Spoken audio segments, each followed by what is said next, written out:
बीते 16 साल में IBC 24 ने एक से बढ़कर एक चौंकाने वाले खुलासे किए हैं, देखे भी हैं। लेकिन इस बार जो आपको दिखाने जा रहे हैं, जो आपको बताने जा रहे हैं, उसके बारे में शायद ही आपने कभी सोचा भी हो। बिल्कुल, छत्तीसगढ़ की राजनीति का एक ऐसा सच जो दावों और वादों के बीच पनप रही रिश्वतखोरी, सौदेबाजी और स्कैम की पोल खोल रहा है। क्या आप ये सोच सकते हैं कि चुनावी कैंडिडेट्स में इस कदर होड़ है कि वो रिश्वत तक के लिए तैयार हो जाएं? और रिश्वत भी किसको? अपनी ही पार्टी के नेताओं को। आप पूछेंगे किस बात के लिए रिश्वत? आपको ये सुनकर धक्का लगेगा। सीट के लिए रिश्वत, टिकट पाने के लिए रिश्वत। और ये सब हुआ है साल 2023 के विधानसभा चुनाव में। हमारा इरादा किसी पार्टी को बदनाम करने का बिल्कुल नहीं है, पर जब सच कड़वा हो, सबूत के साथ सामने हो, तो खुलासा तो करना पड़ेगा। आखिर सवाल आपका है। तो आज का शॉकिंग खुलासा यह है कि छत्तीसगढ़ के विधानसभा चुनाव में कांग्रेस पार्टी से टिकट के लिए कई उम्मीदवारों से लाखों में रिश्वत ली गई। अब तक 4 ऐसे कांग्रेस नेता सामने आ चुके हैं जिन्होंने यह स्वीकार किया कि टिकट के लिए उन्होंने पैसे दिए हैं। यहां एक बात और साफ करना चाहेंगे कि जिन नेताओं ने अब तक पैसे देने की बात कबूली है, उनमें से किसी को भी टिकट नहीं मिला। और जाहिर है जिन्हें टिकट मिला होगा वो क्या इस बात को जाहिर करेंगे। इससे भी गंभीर खुलासा यह है कि कांग्रेस के जिन नेताओं ने अब तक रिश्वत देने की बात स्वीकारी है, उनमें से आधे अनुसूचित जाति और जनजातीय समुदाय से आते हैं। तो कैसे चला टिकट की सौदेबाजी का ये खेल? कौन कौन टिकट खरीदने के चक्कर में लूटे गए हैं? किन लोगों ने टिकट दिलाने के नाम पर पैसे लिए? और कैसे खुली टिकट के सौदागरों की पोल? पूरा खुलासा परत दर परत, स्टोरी दर स्टोरी हम करने जा रहे हैं।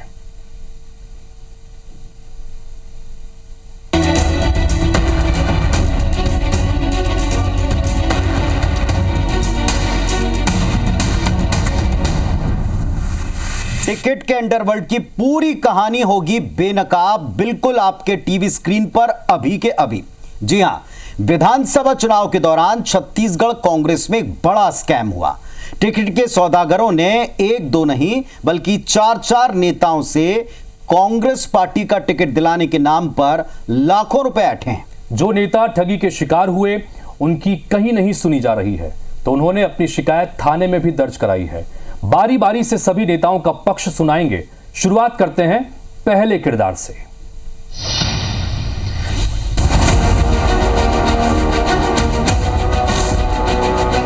नलिनी मेश्राम, सचिव महिला कांग्रेस कमेटी, कार्य क्षेत्र डोंगरगढ़ विधानसभा।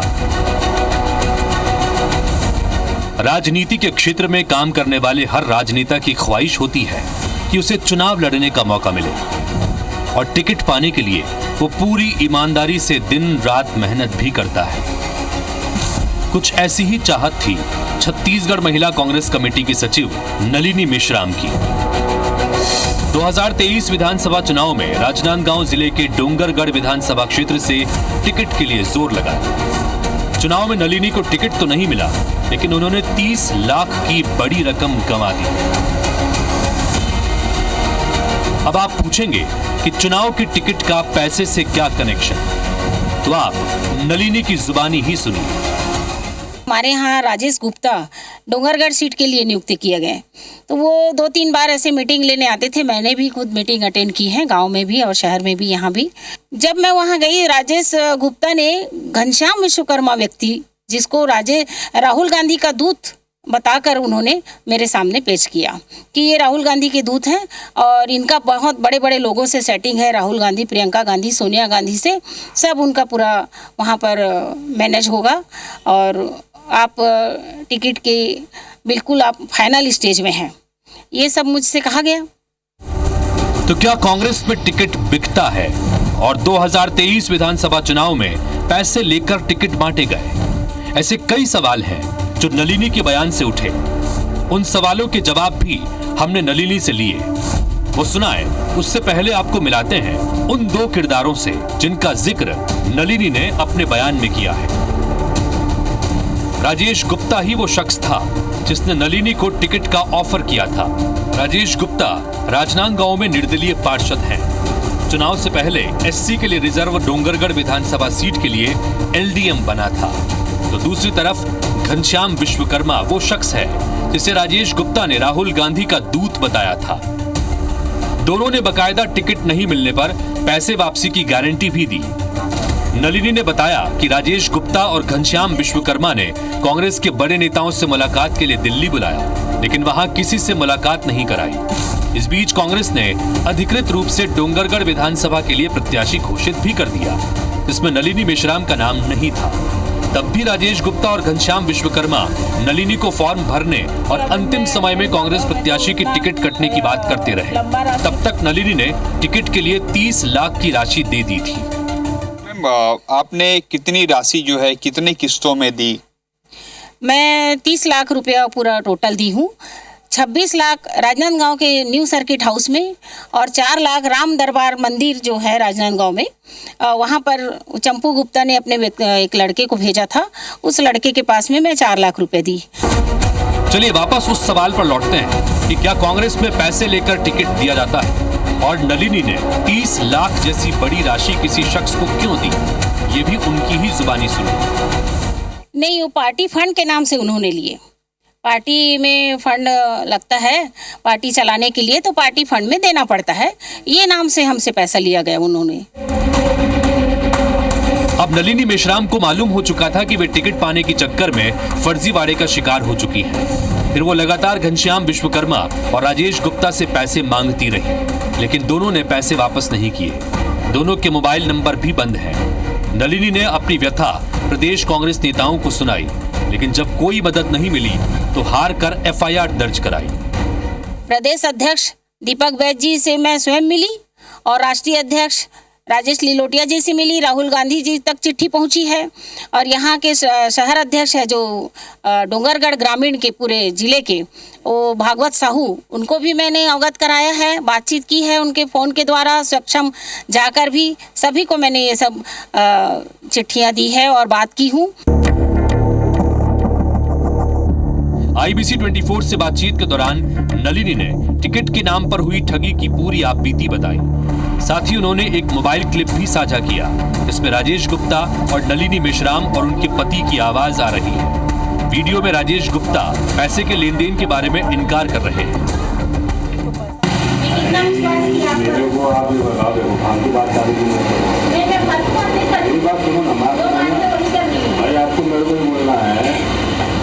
आपसे बात करता था, आपको बताता था, मैं आपसे चर्चा करता था, कहीं कोई बात नहीं थी। टेढ़ी बात आपने चालू किया करना। मैं बोला भैया रास्ता निकालेंगे बीच में। टेढ़ी बात क्या है? देखो, जिसका पैसा फंसे रहेगा बात नहीं करेंगे क्या? पैसे की पैसे वाली कोई बात नहीं करते। नहीं, क्यों नहीं करूँगी? नहीं, मेरा पैसा फंसा है। आपको मैं फिर बोला कि आप 6 तारीख सुनो मेरी बात, मेरी बात सुनो। 6 तारीख के पहले मैं किसी भी विषय में कोई बात नहीं कर पाऊंगा। नहीं, 30 लाख रुपए फंसा है आपके पास, बात कैसी नहीं करेंगे भाई?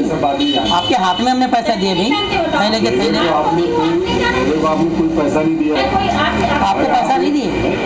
26 लाख रुपए रजिस्टर में नहीं दिए पहले? किस मेरे को आपने कोई पैसा नहीं दिया पहली बार, ठीक है? दूसरी बात आपको पैसा दिए ही नहीं? अरे मेरे को बच्चों की कसम खाओ अगर नहीं दी। अरे मैंने क्या बोला? मेरी कसम खाओ अगर नहीं दी।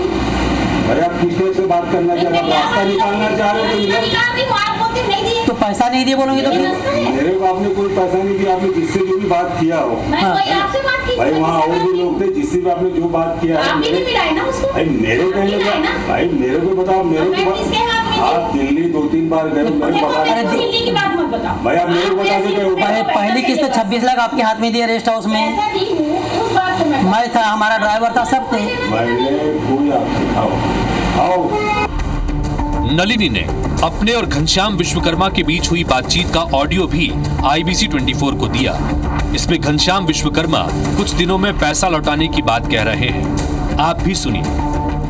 हाँ बोलिए ना। मैं आपको मैसेज करूंगा तो आप भी उस दिन पहुंच जाना बोला मैं। हाँ मैसेज कर देना मेरे को, मैसेज करूंगा ना उसको, तो उसी बहाने क्या है, 2 चर्चा भी हो जाएगा। फिर मैं दिल्ली में निकल जाऊंगा, ना, फिर हो जाएगा। हाँ चलो ठीक है ना, मेरा कैसे भी करके थोड़ा पैसा दिलवा दीजिए भैया। अभी कुछ करवा दो करके। हाँ तो मैं बोलूंगा ना, जैसा भी कुछ अभी करवा दो मैडम। हाँ ऐसे करके स्टेप बाय स्टेप में हो जाएगा। हाँ हो जाएगा, टेंशन नहीं है, लेकिन ना पैसा मिल जाए भाई मेरे को। काम हो जाएगा ना पर्सनली, तो मैं भी कर दूंगा। नहीं करना चाहिए घनश्याम भाई, मेरे को ना देना है ना किसी को, आपको पता है इतना पैसा अपने पास रहता है क्या, नहीं रहता ना। मेरा भी यहाँ पैसा लगा, खर्चा हुआ है ना, मैं बोल चुका हूँ कि भाई मेरे भी परेशानी है। अब कई लोग तो ऐसा 4-5 CR दे के फंस गए हैं। नहीं अब मैं नहीं बाबा, मैं तो उतना लंबा राशि हम कहाँ से मांगेंगे, टिकट मिलती बात अलग रहती ना, वो व्यवस्था हो जाती। चुनाव को बीते करीब 10 महीने बीत चुके हैं। राजेश गुप्ता और घनश्याम विश्वकर्मा FIR के बाद फरार हैं, तो नलिनी इस इंतजार में बैठी है कि टिकट के लिए 30 लाख रिश्वत के बदले में गवाई थी वो उन्हें वापस मिल जाए। तो सबसे पहले तो यहां पर दांव पर लगा है आपका हमारा विश्वास, और ये विश्वास ऐसे दांव पर लगा कि जो कैंडिडेट बनने के लिए भले ही किसी भी नाम पर कहें 30 लाख रुपए की रिश्वत अपने ही कुछ लोगों को देने की बात कहती हैं, भले ही एक ने इसे स्वीकार किया, दूसरे ने इस बात को खारिज कर दिया। इस जो पहली परत खोलकर अपने आपके सामने रखी है, इसमें नलिनी मेश्राम जो टिकट की दावेदार अपने आप को मानती हैं और उनको बताया गया था कि वो फाइनल स्टेज तक पहुंच गई हैं, उनको टिकट मिल जाएगा, लेकिन पार्टी फंड में उनको कुछ पैसा देना पड़ेगा, और ये कुछ पैसा थोड़ा बहुत नहीं 30 लाख था। इसके 2 और किरदार खुलकर सामने आ गए। एक किरदार वो जो स्थानीय स्तर पर राजेश गुप्ता जो टिकट ऑफर करते हैं, उनको जो दावा किया नलिनी मेश्राम ने, और वो ये दावा करते हैं कि वो सीधे आला कमान के दूत से मिलवा देंगे, और वो आला कमान के दूत घनश्याम विश्वकर्मा हैं, जिनको आपने बाद में फोन पर सुना, जो ये कहते नजर आए कि वो धन की व्यवस्था कर देंगे, जो पैसा लिया है उनका भी पैसा कहीं ना कहीं। और इसमें जो बातचीत हमने सुनी पुनीत, उसमें राजेश गुप्ता तो इस बात से इनकार लगातार करते रहे कि उन्होंने कोई पैसा लिया ही नहीं है, लेकिन घनश्याम विश्वकर्मा ने कम से कम कबूल तो किया कि हाँ पैसा लिया गया, उसे दे दिया जाएगा, और साथ ही उन्होंने ये भी कहा कि आपका तो 30 लाख ही फंसा है, कई लोगों का 3 से 4 करोड़ रुपए भी फंसा है। तो ये कुल मिलाकर आप समझ सकते हैं कि पूरी तरह से किस तरह से एक बड़ा नेक्सस काम करता है पार्टियों के भीतर भी, और पार्टियों के नाम लेकर, पार्टी के आलाकमान के नाम लेकर ये सारा खेल खेला जाता है, और कई सारे जो दावेदार होते हैं वो अपनी रकम गवा देते हैं।